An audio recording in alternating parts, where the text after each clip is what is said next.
J. Christopher Stevens, Sean Smith, Glenn Doherty, Tyrone Woods. These 4 American heroes were killed by Islamist terrorists in September of 2012. That they died is a horrendous tragedy.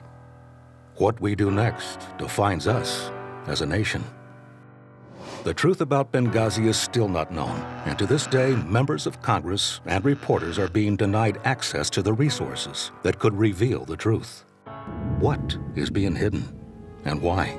The American consulate and CIA annex in Benghazi, Libya, came under attack on September 11, 2012, the 11th anniversary of 9/11.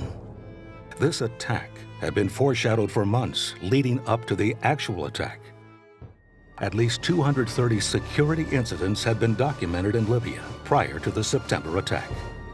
3 days before the attack, Ambassador Stevens cabled Washington that Libyan militia warned him the area was deteriorating, calling the situation frightening. Embassy officials knew of growing tensions in the area. This was revealed in an interview with Congressman Jason Chaffetz after the attacks.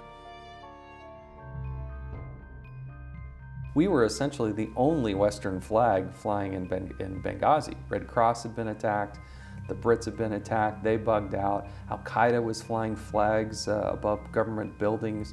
And this is Benghazi's not a very large town. And you had militias who were giving every indication that they were not going to provide security for us because we were supporting a prime minister candidate that these militias thought was anti-Benghazi. Ambassador Stevens repeatedly pleaded for additional security and cables to his superiors in the State Department. When asked about Stevens' security request, Secretary Clinton said she never saw these requests. Situation over there. Sending this cable to your office. Well, if I could, 1.43 million cables a year come to the State Department. They are all addressed to me. They do not all come to me. They are sorted through the bureaucracy. Certainly somebody within your office should have seen this cable, in my judgment. Shouldn't an ambassador's insistent pleas for more security rise to the office of the Secretary? Why were Stevens' pleas ignored? Could this tragedy have been averted? The terrorist attacks on the American consulate in Benghazi begin about 9:40 p.m. Libyan time. It's 3:40 p.m. in Washington. Heavily armed militants swarm to the consulate. The consulate is set ablaze. The CIA annex and embassy in Tripoli are immediately notified of the attack. A flash message is sent to the White House Situation Room, the Pentagon, and the CIA. A small CIA team from the annex heads to the consulate. A few additional personnel from Tripoli prepare to leave for Benghazi. By 4:30 p.m. in Washington, Defense Secretary Panetta is aware of the attack. The president is notified and reportedly tells Secretary Panetta, "Do whatever you need to protect our people there." Just after 11 p.m. in Libya, 5 p.m. in D.C., an unarmed drone appears. The drone is transmitting pictures back to Washington in real time. By 5:40 p.m. in Washington, Secretary Clinton has called National Security Advisor Tom Donilon. She later speaks with CIA Director Petraeus. It's now midnight in Libya, and the consulate falls. Sean Smith's body is recovered and evacuated with others to the nearby CIA annex.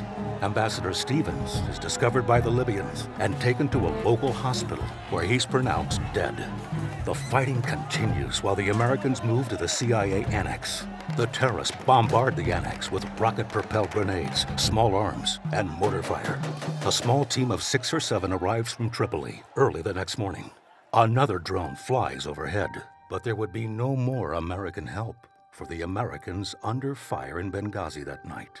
The battle continues for almost 8 hours before the CIA annex falls. 4 Americans are dead. More are wounded. About 30 Americans are evacuated from Benghazi. Why was there no American response? Secretary Panetta testified the president said, He basically said, do whatever you need to do to be able to protect our people there. General Ham, head of American forces in Africa, said he never received an order to deploy. Yet General Ham told Congressman Chaffetz American assets were available and capable of responding to the attack. Hours and hours and hours, and yet it seemed as if our military was just not involved.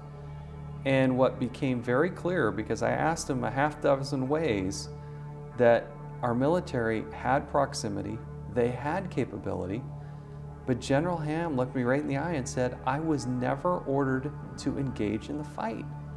Now that's very different from what the President of the United States has said. That's very different from what the public statements are.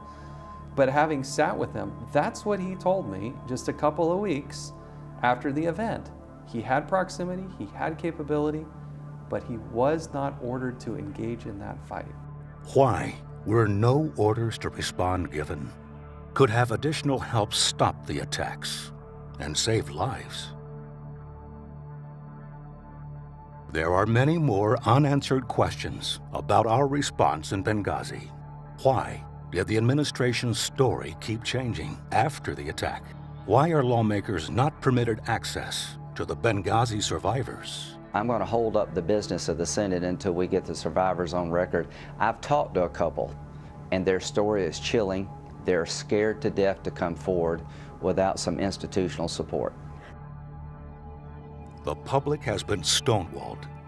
It's time to create a select congressional committee to investigate Benghazi. The American public deserves answers. Please go to opsecteam.org and email Congress. Ask Congress to support a select committee to find out what led to 4 American deaths in Libya. The 4 Americans who died in Benghazi knew they were serving their country in a dangerous sector of the world. Like the countless others before them, they put their lives on the line so we might stay free. Our fellow Americans who serve us must know they can count on our support when our enemies strike. Our country is only as strong as the protection we provide our citizens, no matter where they serve us. To paraphrase President Lincoln, we must resolve to learn what we can so that these Americans, these 4 American heroes, did not die in vain.